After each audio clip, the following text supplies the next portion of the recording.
بسم اللہ الرحمن الرحیم۔ شروع اللہ کے نام سے جو بڑا مہربان نہایت رحم والا ہے۔ حضرت عبداللہ بن عمر رضی اللہ تعالیٰ عنہ فرماتے ہیں کہ رسول اللہ صلی اللہ علیہ وسلم نے ارشاد فرمایا، بے شک اللہ تعالیٰ کے کچھ ایسے بندے بھی ہیں جو نہ تو نبی ہیں اور نہ ہی شہید، لیکن قیامت کے دن ان کو اللہ تعالیٰ کی بارگاہ میں جو قرب کا مقام ملے گا اس پر نبی اور شہید رشک کریں گے۔ ایک دیہاتی شخص اپنے گھٹنوں اور پاؤں کی انگلیوں کے بل دوزانوں ہو کر کہنے لگا، یا رسول اللہ صلی اللہ علیہ وسلم، آپ ان لوگوں کی نشانیاں بھی ہمیں بتا دیجئے اور ان کا حلیہ بھی ہمیں بتا دیجئے۔ آپ صلی اللہ علیہ وسلم نے فرمایا، وہ لوگ قبائل کے جھگڑوں میں اللہ کی رضا پر راضی رہنے والے ہوں گے۔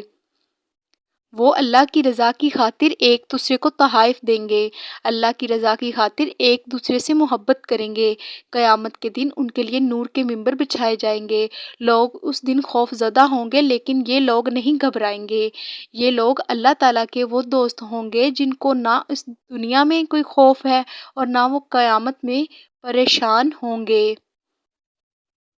حضرت ابو ہریرہ رضی اللہ تعالیٰ عنہ فرماتے ہیں کہ رسول اللہ صلی اللہ علیہ وسلم نے ارشاد فرمایا، میری امت میں سابقہ امت والی بیماریاں ہوں گی۔ صحابہ کرام نے پوچھا، یا رسول اللہ صلی اللہ علیہ وسلم، سابقہ امتوں والی بیماریاں کیا ہیں؟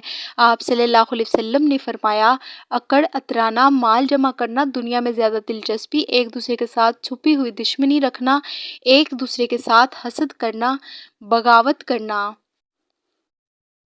اگر آپ نے ابھی تک ہمارے چینل کو سبسکرائب نہیں کیا تو ہماری حوصلہ افزائی کے لیے چینل کو سبسکرائب کر لیں۔ جزاک اللہ۔